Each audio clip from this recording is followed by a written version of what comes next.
Hi, I'm Kara Stern, host of Snack Size PD, a series which aims to give a boost of inspiration to over-Zoomed teachers. Today's topic is fostering a culture of student leadership, and I'm so pleased to welcome Tasha Elsbach as my guest. Tasha is in her 21st year of being a middle school principal, which means not only, Tasha, do you possess a huge store of wisdom and experience, but also we have known each other a really long time. So I'm very grateful that you agreed to join me today. Are you ready to shine some light on our topic? Absolutely. All right, awesome. All right, so number one, not to like get all philosophical on you, um, but student leadership, is it a specific role or is it a set of skills or is it a state of mind or a state of being? I love this question because, of course, I think the answer is all of those. Um, Leadership is, it involves certain types of skills that can be learned. It is a state of mind, that belief that you have the ability to make change. And, it's all of them. So, you know, to start off, I love to talk about sort of my working definition of what leadership is. And I think leadership is the ability to make change, to make positive change to whatever community or organization to which you belong. So, for a long time, I had lots of interesting, I thought, leadership, those are just people who just want to climb a ladder and have power. As I got older, I started to understand because I had very like classroom teacher view of leadership, very immature for myself. And then came to really understand that leadership is simply about making change and making things better. So we know that in the world, we are seeing young people make an enormous difference, right? Mm. In terms of gun control laws, in terms of the environment, we have incredible role models in the world, and our students see them and look up to them. So um, they need a sprinkle of all of those things that you talk about: skills, mindset, motivation to get going, and they can do it starting at a young age. So as you're talking, I had a lot of years in schools too, and I'm picturing students jump to mind who are always ready to jump into a leadership role. And I'm wondering how you encourage a shy student, a more reserved student, a student who feels less included or more marginalized in some way to participate as leaders. Yes, that is really important to me, that students can see their own agency no matter what their sort of personality is, whether they're an introvert, an extrovert, shy or not. So, I'm going to just dive right in to talk about my own Please. personal experience with student leadership groups. So, I'm here because I have spent many years working in two schools that have um, very, very robust student leadership groups. So, my current school, I'll just list off some of them. So, we have 5 groups, all led by 2 or 3 eighth graders. And those groups are we have a student government, we have an environmental sustainability group, we have a diversity, equity, and inclusion group, we have a gender sexuality alliance, and we have a service group. So all 5 of those groups are led by, as I said, 2 or 3 eighth graders. And then um, only one of those groups has an election, actually. Student government, those co-chairs, because that has existed for longer than I've been here, those 2 are elected by the whole middle school. The other ones, since they're much newer organizations, we just figure out, okay, who's interested? And, depending on who wants to do it, we either have 2 or 3 leaders of the group.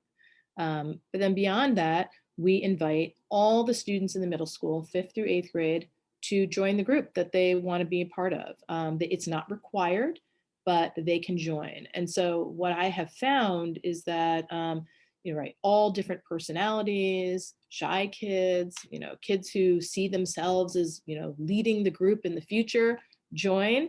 And then what we do is the groups are really, they're asked to figure out, the leaders, what's your vision? What are some of the things you want to do? And I think often at the beginning of the year, the leaders, they have their own vision, but then they ask the group, what do you want to do? And so there's big brainstorming groups. So I'm actually the faculty advisor to the diversity, equity, inclusion group. And at the beginning of the year, they had probably about 20 topics that kids 5th through 8th grade had contributed to this long list of what are all the things we're interested in focusing on this year, like what cause. And they got it down to, they wanted to focus on bail, cash bail, because they had watched, starting in June, the Black Lives Matters protests in the wake of the George Floyd murder. And this, they started hearing about people being arrested and it's sort of unfairly, and then the cash bond. So they didn't know much about it. And I said, great. I mean, they got to decide. That wasn't necessarily what I was interested in, of all the lists that they'd come up with. Didn't matter. It's not about me. So they picked that. And the first thing was they had to educate themselves about the topic and then start educating the rest of the middle school about the topic. And then they recently, a few months ago, I should say, decided that they wanted to raise money for the organization, the Bail Project, which they identified as a worthy cause. And they decided they wanted to do a coffee house as a fundraiser. Like, wow, okay, awesome. So it took every single person in the group to make this thing happen. It took about 2 months of planning. And of course, we are in school in person, but some people are remote. We also don't do meetings in person because it's too many people. So we're on Zoom. Sometimes we've been outdoors. So there have been all the COVID complications, but from putting up posters to doing presentations at our morning meetings to soliciting acts for this talent show, to putting together the video that was shown of this coffee house. So it took everybody. And it was very moving to watch every student have some role in putting this together. Not everybody was in the coffee house doing any performance, but they had some piece of that. So that, in that way, I do think no one is left out and no one feels like they have to be a certain type of leader. It takes all types to move the needle. You need the person who's ready to photocopy or hand draw a poster, and you need the person who's excited to speak in front of 150 of their peers about the criminal justice system and how bail works. So that's, I think, doing it as a group really makes it more inclusive. Yeah, every young person finds their way to contribute. Exactly. Yeah, that's awesome. All right, so let's say that you're a teacher or a principal, you're watching this, you're listening to this story, you're thinking like, yes, like this is the kind of culture I want at my school. Could you suggest what are the first couple of steps that you might take either as a teacher or as a principal to foster a culture of student leadership, either in your classroom or in your school as a whole?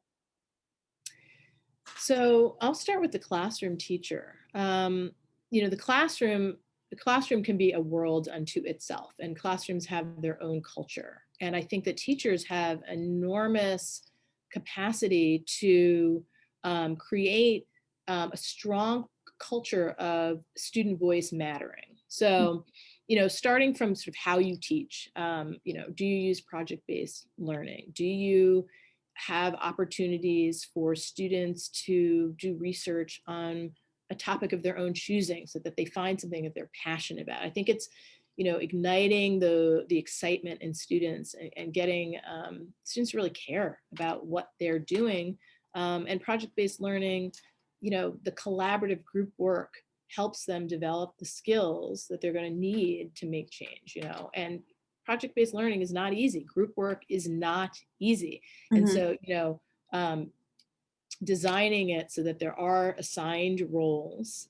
The leadership groups I was describing, it's a lot messier because sometimes they will break up into subgroups and subcommittees and they try to get organized that way. And so, but I think a teacher can really help students by obviously assigning roles, or having kids pick what role they want to play. So that's sort of based in sort of the academic piece. But maybe I don't think this is radical, but a more radical way to look at this is, how do you value student voice in the way that you actually just develop what you're doing in the classroom? So some teachers ask for student feedback at the end of each semester. What went well, what didn't, what did you love, what didn't you love, what suggestions you have for me?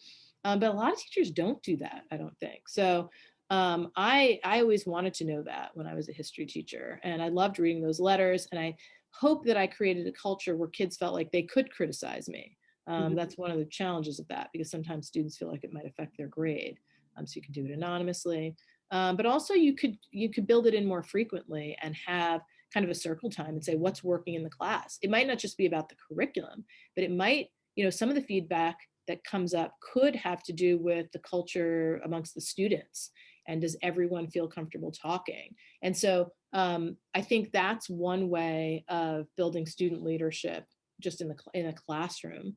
As a principal, I mean, I think you could, if you don't already have a student government, create one. I mean, you could create any of these groups, and figure out how you're going to populate it in terms of membership, different voices. And then the challenge is finding the time to meet. I had to, I think when I first got here, there was student government just started, and they had to meet during lunch, and it was kind of a mess. But I was so determined that I was like, okay, everybody can bring their lunch into my office and meet. And right then and there, I knew that I had to change the schedule, and it took me until year 3 of being at the school to do it. But we have now a half-hour period where students either go to student leadership groups, or they stay with their advisor and they have DEAR time. They have drop everything and read time.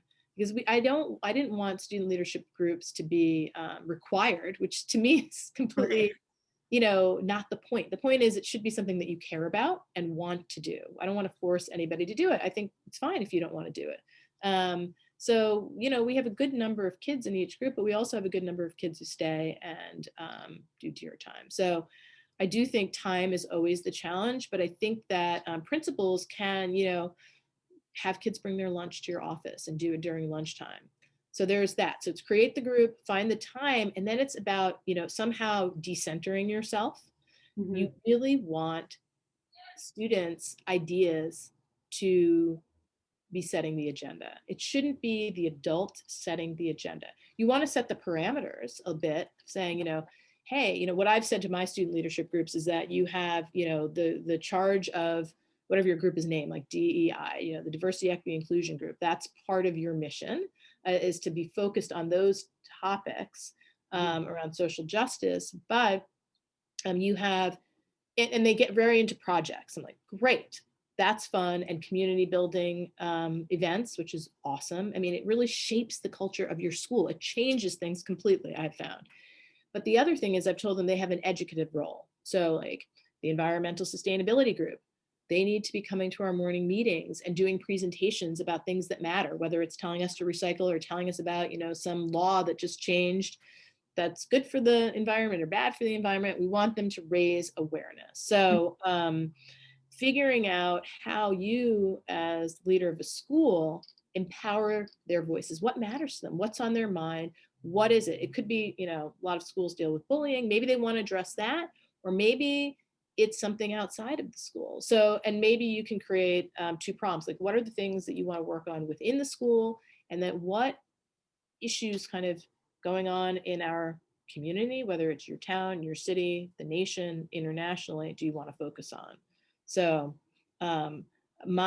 this group that I'm working with, the DEI group, just as I said, focused on bail and the bail project. Now we're pivoting to their next thing that we're looking at is forcing them to look inward into the school, which I think is a little bit harder for middle school, but in the wake of the whole Black at accounts and like Black at masters, and hearing about racism at the school and other isms, and like, how can my students help improve the middle school and make our community more socially just and more welcoming so that students feel they belong. So this is going to be new for us. They've started talking about doing surveys of student culture, and we'll see how it goes. We have not done this before, but I'm very excited that they're willing to kind of turn the lens on us to figure out how we can improve. So That, yeah. that sounds really powerful. When that is wrapped up, will you come back and talk about it? Absolutely. I'm hoping, I'm starting to realize, I know in this pandemic year, the school year has felt incredibly long. And Mhm. now that we're back from spring break, I'm looking going, wait, we only have Memorial Day off. So, but we have 2 full months. So I'm hoping that my DEI group can put the pedal to the metal and try to get some small piece of this done. I think it will be a good start. I think next year's leaders will have to try to continue it, but I will definitely come back All and right, good. report That on what sounds happened. really exciting and also just really important. Um, because I agree with you that it's one thing to look at the world outside and think about, oh, we can raise some money and we can raise some awareness and we can make a difference in that way. But then to look at your own community and think, how do we all need to change? What actions do we need to take to make the kind of climate that we believe in here at our school? That's a whole different thing. So I'll be really eager to hear all about that. Awesome. I can't wait to report back. So, all right. I think we have to stop, even though there are so many things to ask you about. So, I just want to say thank you so much for these hopeful, cogent pieces of advice and for taking the time to talk with me and to share your experiences with student leadership. Thank you so much, Kara, for having me. This really is such an important topic. Kids are making a difference around the world, and middle schoolers can do it. They can do it. Absolutely. Absolutely. And I want to say thank you to everyone who takes the time to watch this episode. I hope you will subscribe and I hope you will tune in again. And if you're a teacher or a principal who's watching, I know how much you're taking on these days and I see you and I appreciate you. Thank you, Tasha. Goodbye, everyone, and good teaching. Take care.